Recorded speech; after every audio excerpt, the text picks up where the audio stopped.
Té la paraula en nom del grup parlamentari del Partit Popular de Catalunya per defensar les esmenes del seu grup, el senyor Santi Rodríguez.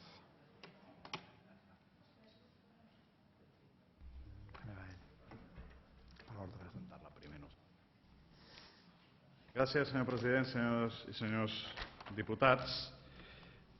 Per posicionar-nos i presentar l'esmena que he presentat al grup parlamentari del Partit Popular a la moció del grup mixta en relació a aquesta mesura de la flexibilització de la velocitat variable o la flexibilització del límit màxim de 80 km/h en els accessos a Barcelona. En primer lloc, dir, perquè si no, encara que no ho diguem nosaltres, ho diran els grups que donen suport al govern, aquesta és una de les 73 mesures que va aprovar en el seu moment el govern per reduir la contaminació atmosfèrica en l'entorn de Barcelona. Però segurament aquesta també té una particularitat, que segurament és una de les més ineficaces de les 73 mesures. Dic una de les menys perquè encara n'hi ha alguna altra que encara és menys eficaç que aquesta, com per exemple, jo la portava avui aquí perquè em va cridar l'atenció quan la vaig veure en el seu moment i crec que ha passat com a molt desapercebut. Mirin, hi ha una mesura que preveu que una determinada fàbrica d'asfalts deixi d'emetre absolutament cap emissió. Saben per què? Perquè en el moment en què aproven la mesura, la fàbrica està ja tancada. I diuen, escolti'm, aquesta fàbrica deixarà d'emetre partícules perquè està tancada. Aquesta és una de les 73 mesures absolutament ineficaç. Però la de la velocitat variable a l'entorn de Barcelona també és ineficaç. I miri, els diré que en la mesura preveuen els indicadors de dos contaminants, que són les partícules en suspensió, els òxids de nitrogen, i vostès tenen les mesures recents. I diuen, escolti'm, les partícules en suspensió de menys de 10 micres ha disminuït la seva presència en els entorns de Barcelona i els òxids de nitrogen s'han incrementat. Doncs potser val la pena fer una mica d'anàlisi què ha passat sobre tot això.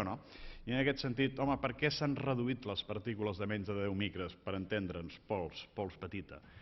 Potser ha tingut alguna cosa a veure el fet que s'han acabat algunes de les obres que hi havia a l'entorn de Barcelona, com per exemple les obres de l'aeroport o les obres de l'AVE. Potser ha tingut alguna cosa a veure. Potser també ha tingut alguna cosa a veure el fet que quan van dictar aquestes mesures estàvem en una situació de sequera important i la pluviometria que hi ha hagut aquests darrers anys i mesos també ha influït que aquesta pols en suspensió es decantés. Potser ha tingut a veure també el fet que s'ha reduït molt la circulació als entorns de Barcelona degut a la situació aquesta de la crisi. Són aspectes que poden haver tingut alguna cosa a veure.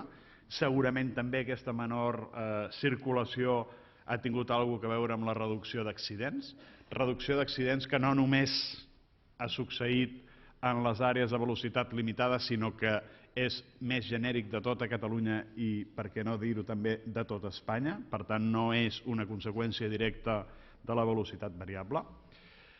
I en canvi, els òxids de nitrogen s'incrementen i segurament, o el més probable de l'increment d'aquest contaminant és degut a l'obligació dels vehicles d'anar frenant i accelerant per adequar els seus vehicles. A vostè li fa riure, senyor conseller, però amb els milers i milers de ciutadans que cada dia pateixen aquestes senyals i pateixen els radars que hi ha i pateixen les sancions que se'ls posen, per sort no pateixen la disminució de punts, però pateixen les sancions, em dóna la impressió que a ells no els fa absolutament la mateixa gràcia.